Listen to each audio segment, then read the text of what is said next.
Good morning बेटा। आज हम फिर से अपना चैप्टर फर्स्ट इंटीजर्स कंटिन्यू करते हैं। उसकी एक्सरसाइज फर्स्ट डे कंप्लीट हो गई थी। अब हम मल्टीप्लीकेशन ऑफ इंटीजर्स करेंगे। ओके, मल्टीप्लीकेशन ऑफ इंटीजर में क्या होता है, मेरे पास यहाँ पे दो केस हैं। दोनों इंटीजर पॉजिटिव हो और उनको मल्टीप्लाई करें तो क्या होगा। जब दोनों पॉजिटिव हो तो पॉजिटिव ही आएगी वैल्यू। देखिए कैसे, एग्जाम्पल लेके चलते हैं। एक है 7, एक है 3। दोनों इंटीजर कैसे हैं, पॉजिटिव, और दोनों का मल्टीप्लाई करूं तो क्या आएगा 21, वो भी पॉजिटिव। अब सेकंड देखिए, दोनों नेगेटिव तो क्या आएगा पॉजिटिव। माइनस माइनस प्लस हो जाता है ना प्रोडक्ट करने पर।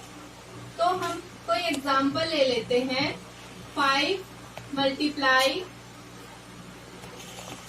-5 मल्टीप्लाई -3, क्योंकि हमें दोनों इंटीजर नेगेटिव लेने थे।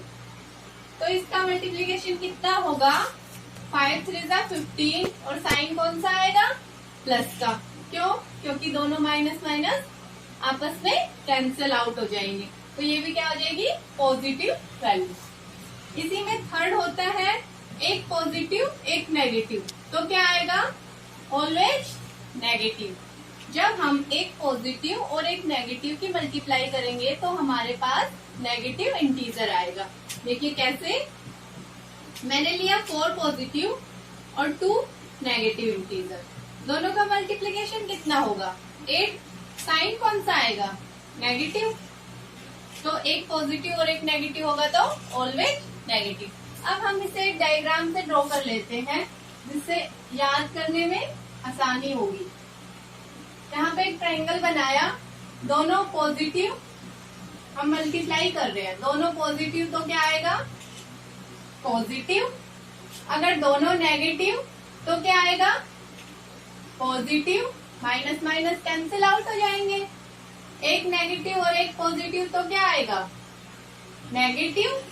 ओके, तो ये बेटा इसको ऐसे याद रख सकते हैं। ओके, ये था मल्टीप्लीकेशन ऑफ इंटीजर। अब इसी में आगे चलते हैं, properties of multiplication of integers.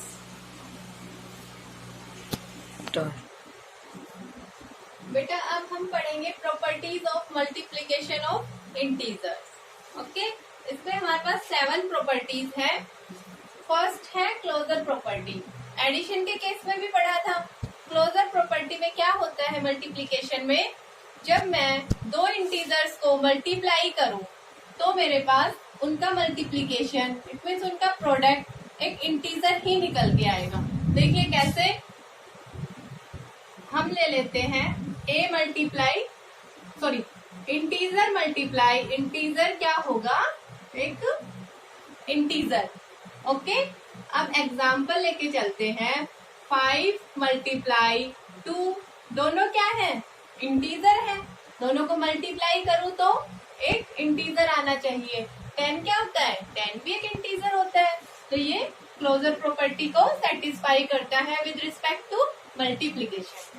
अब सेकंड देखिए, कॉम्यूटेटिव प्रॉपर्टी। कॉम्यूटेटिव प्रॉपर्टी में क्या होता है, जब मैं a और b को मल्टीप्लाई करूं तो वो इक्वल होता है b मल्टीप्लाई a के।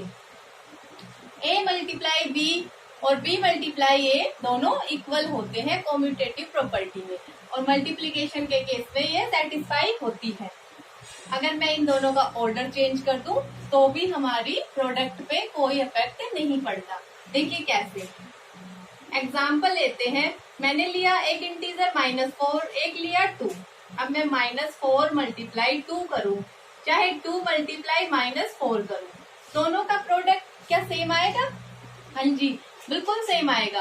4 मल्टीप्लाई 2 8, और कैसा माइनस का, यहाँ पे भी क्या आएगा माइनस का 8, इक्वल हो गए। तो इसी तरह हमारे पास जो कॉम्यूटेटिव प्रॉपर्टी है वो भी सेटिस्फाई करती है विद रिस्पेक्ट टू मल्टीप्लीकेशन। अब थर्ड देखिए, एसोसिएटिव प्रॉपर्टी।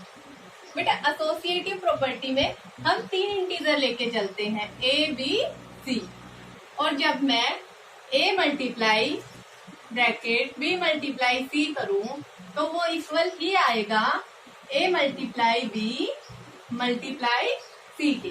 चाहे तो मैं बी मल्टीप्लाई सी को एक साथ कर लूं, चाहे ए मल्टीप्लाई बी को, मेरे पास दोनों का जो प्रोडक्ट है वो ऑलवेज इक्वल आएगा। फॉर एग्जाम्पल मैंने लिया 2, 3, 4, 3 इंटीजर्स ले लिए हमने। अब मैं इनका प्रोडक्ट करती हूँ। 2 मल्टीप्लाई 3 मल्टीप्लाई 4, 2 को अलग रखा, 3 और 4 को एक साथ मल्टीप्लाई किया, और यहाँ पे 2 और 3 को एक साथ मल्टीप्लाई किया, 4 को अलग रखा। तो देखिए क्या आएगा, 2 मल्टीप्लाई 12 इक्वल टू 6 मल्टीप्लाई 4। दोनों साइड क्या आंसर आया, 24 हमारे पास इसका प्रोडक्ट।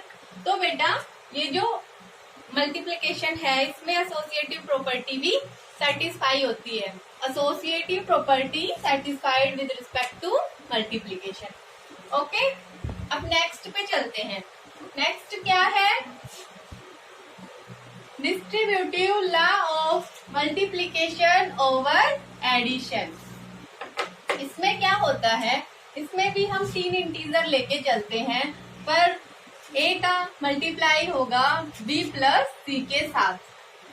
बी प्लस सी को ऐड किया जा रहा है और ए को उसके साथ मल्टीप्लाई किया जा रहा है, और ये किसके इक्वल आ जाता है, A multiply B plus A multiply C. ए का मल्टीप्लीकेशन बी और सी के साथ होकर ये ओपन हो जाएगा। तो बेटा ये हमारे पास होती है distributive law of multiplication over addition, और ये भी ऑल्सो सेटिस्फाई होती है विद रिस्पेक्ट टू मल्टीप्लीकेशन। अब एग्जाम्पल के लिए मैंने इंटीजर ले लिए 2, 4, 5। अब मैं 2 मल्टीप्लाई 4 प्लस 5 करूं, चाहे 2 मल्टीप्लाई 4 प्लस करके 2 मल्टीप्लाई 5 करूं, दोनों की वैल्यूज क्या होगी, इक्वल होगी। देखिए कैसे, 2 multiply 9 is equal to 4 to the 8 plus 5 to the 10। तो ये दोनों क्या आ गए, 18, 18। तो हमारे पास चाहे ऐसे लिखे चाहे ऐसे लिखे, प्रोडक्ट क्या आ रहा है, इक्वल। तो distributive law of multiplication over addition is also satisfied. Okay, अब नेक्स्ट क्या है, 5th property, existence of identity. बेटा हमारे पास एडिशन के केस में 0 आइडेंटिटी थी, अब हमारे पास मल्टीप्लिकेशन के केस में आइडेंटिटी क्या होगी, 1।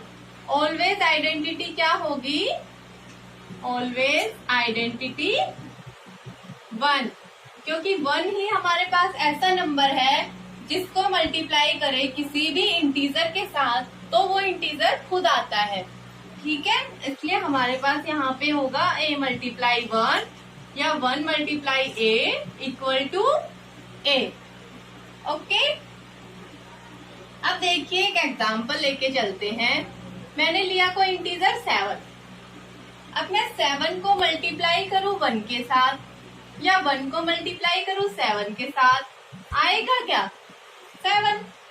तो हमारे पास 1 हो गया ना, मल्टीप्लिकेटिव आइडेंटिटी। इसी तरह इसमें नेक्स्ट प्रॉपर्टी है existence of inverse. Existence of inverse in multiplication. तो बेटा मल्टीप्लिकेशन के केस में हमारे पास आइडेंटिटी क्या है, 1। तो हमारे पास दोनों नंबर्स की मल्टीप्लाई करने पे 1 आना चाहिए। तो 1 कब आ सकता है, जब मैं किसी नंबर का रेसिप्रोकल लेके चलूं। जैसे मेरे पास कोई इंटीजर है a, तो इसको 1 कब लेकर आ सकते हैं, जब a को मल्टीप्लाई करूं 1/a से या 1/a को मल्टीप्लाई करूं a से, तब मेरे पास क्या आएगा, 1। तो हम कह सकते हैं ना कि 1/a is the multiplicative inverse of a and a is the multiplicative inverse of 1/a। Okay, यहाँ तक हो गया, 6th तक। अब देखिए 7th क्या है बेटा, प्रॉपर्टी ऑफ 0। हम 0 की प्रॉपर्टी बता रहे हैं कि 0 जो नंबर है वो किसी के साथ भी मल्टीप्लाई करने पर उस नंबर को 0 बना देता है, या 0 को किसी नंबर से मल्टीप्लाई करें तो हमारे पास 0 बन जाता है। इसी की वजह से हम इस केस में मल्टीप्लेटिव आइडेंटिटी 0 को नहीं लेते, 1 को लेकर चलते हैं, क्योंकि 0 हर नंबर के साथ, इंटीजर के साथ मल्टीप्लाई होने पर उसे 0 बना देता है। ओके, ये थी हमारे पास properties of multiplication of integer. देखिए एग्जाम्पल नंबर 3 आपकी बुक का। इसमें क्या करना है, सिंप्लीफाई। हम इसका फर्स्ट पार्ट कर रहे हैं बेटा। फर्स्ट में क्या गिवन है, 8 मल्टीप्लाई -15 प्लस 8 मल्टीप्लाई 6। तो बेटा इसको कैसे कर सकते हैं, अभी हमने एक लॉ पढ़ा था प्रॉपर्टीज में, डिस्ट्रीब्यूटिव लॉ ऑफ मल्टीप्लीकेशन और एडिशन। उसमें क्या था, उसको यूज करेंगे हम यहाँ पे, using distributive law of multiplication, law of multiplication over addition. ये प्रॉपर्टी थी a multiply b plus c is equal to a multiply b plus a multiply c। और क्वेश्चन क्या गिवन है, 8 मल्टीप्लाई -15 प्लस 8 मल्टीप्लाई 6। तो बेटा मैं इसको ऐसे लिख सकती हूँ, 8 मल्टीप्लाई -15 प्लस 6। हाँ जी, लिख सकते हैं ना इसको ऐसे इजीली, इस लॉ का यूज करके। अब क्या हो जाएगा, 8 मल्टीप्लाई यहाँ पे कितना आएगा, माइनस का 9 और 9 8 जा 72। कैसा, नेगेटिव, क्योंकि एक नेगेटिव इंटीजर एक पॉजिटिव तो नेगेटिव। ऐसे सिंप्लीफाई करना था हमें इस क्वेश्चन को। तो बेटा इसके बाकी पार्ट्स आप लोग रफ नोटबुक में करके देखना। अब इम्पोर्टेंट रिजल्ट्स इसी में, जो हमें ज्यादा लंबी जो मल्टीप्लिकेशन है एक साथ उसको करने में हेल्प करता है। Important results. तो बेटा देखिए इसमें, जब मैं -a1 multiply -a2 up to -an, n तक किन्हीं नंबर्स को, किन्हीं इंटीजर्स को मल्टीप्लाई कर रही हूँ, तो मेरे पास क्या आएगा, माइनस बाहर a1 a2 up to an। और ये कब आएगा, वेयर n इज ओड, जब मेरे पास n जो है वो ओड होगा, जो n की वैल्यू है वो ओड हो जाएगी, तो मेरे पास यहाँ पे जो नेगेटिव साइन है वो बाहर आ जाएगा। इसके बाद सेकंड देखिए, -a1 -a2 up to -an, ये इक्वल किसके आएगा, a1 multiply a2 up to an। कब आएगा, जब मेरे पास ये जो n है वो इवन होगा, वेयर n इज इवन। यहाँ पे जो n की वैल्यू है वो इवन होगी, इट मीन्स इवन इंटीजर्स होंगे। Okay, even number of integers का प्रोडक्ट करूं तो मेरे पास यहाँ पे सारी जो प्रोडक्ट आएगी वो पॉजिटिव आएगी। इसके बाद थर्ड देखिए, थर्ड में जब किसी एक ही नंबर को हम n टाइम्स मल्टीप्लाई करें तो क्या होगा, मैंने a को n टाइम्स मल्टीप्लाई किया, -a को हम n टाइम्स मल्टीप्लाई कर रहे हैं, तो क्या आएगा, माइनस बाहर a की पावर n। नंबर सेम है तो जितना टाइम्स होगा, मतलब यहाँ पे है ना n टाइम्स है तो माइनस बाहर लगा के a की पावर n कर लेंगे। और यहाँ पे जो ये n है वो क्या होना चाहिए, वेयर n इज ओड, यहाँ पे जो n है वो ओड होना चाहिए। और बेटा फोर्थ में अगर मेरे पास -a को मैं n टाइम्स मल्टीप्लाई करूं तो मेरे पास क्या आएगा, a की पावर n। कब?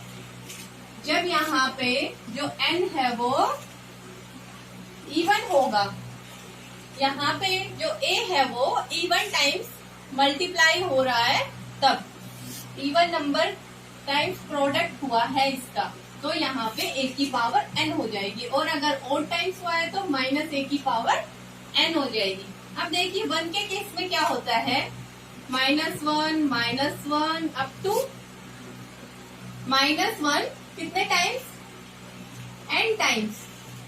तो यहाँ पे क्या आएगा?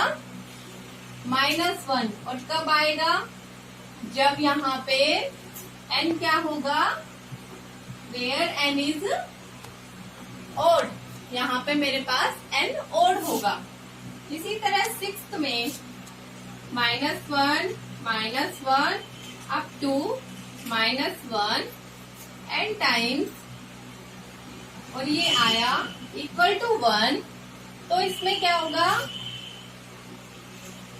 n कैसा होगा बेटा? वेयर n इज इवन, यहाँ पे जो n है वो इवन होगा, मतलब ये इवन टाइम्स इसकी प्रोडक्ट हो रही है, तो हमारे पास 1 निकल के आएगा।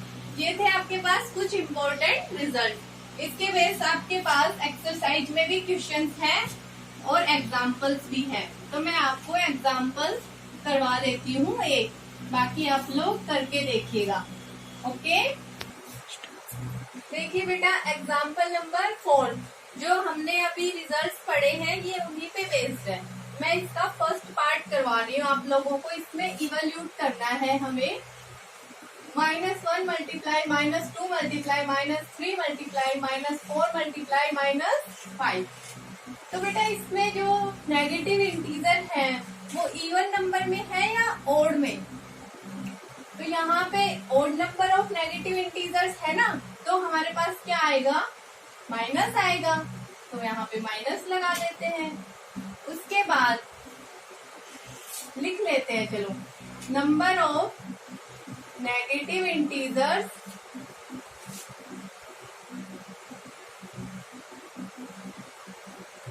Is odd. जो नंबर ऑफ नेगेटिव इंटीजर है वो क्या है? ओड। तो जब number of negative integer odd होते हैं तो हम माइनस लेके चलते हैं, माइनस लगाएंगे और हमारे पास इनकी प्रोडक्ट कितनी आएगी? 5 4 20, 23 60, 62 120। तो यहाँ पे कितना आया? 120। तो मेरे पास इसका आंसर हो जाएगा 120। ओके, अब नेक्स्ट है बेटा एग्जाम्पल नंबर 5। इसमें क्या गिवन है? What will be the sign of the product if we multiply together 199 negative and 10 positive integers. ये हमें बताना है कि क्या साइन आएगा उस प्रोडक्ट का जिस प्रोडक्ट में 199 नेगेटिव इंटीजर्स हो और 10 हमारे पास पॉजिटिव इंटीजर हो। तो बेटा पॉजिटिव इंटीजर से तो कोई इफेक्ट नहीं पड़ता, हमें पता है, we know that positive integers are not affected to the product. Okay, फर्क पड़ता है तो नेगेटिव इंटीजर से। और बेटा जो ये नेगेटिव इंटीजर है ये किस में है? 199 is odd number. We know that positive integers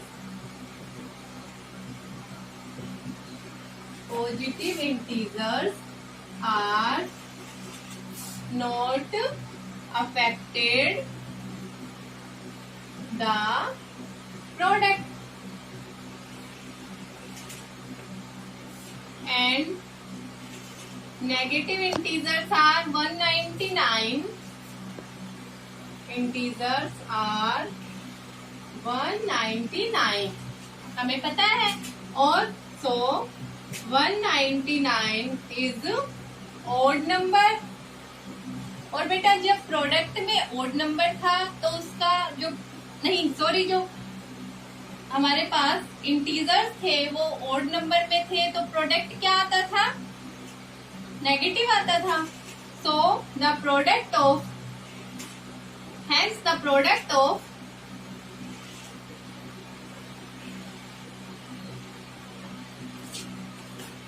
product of 199 negative integers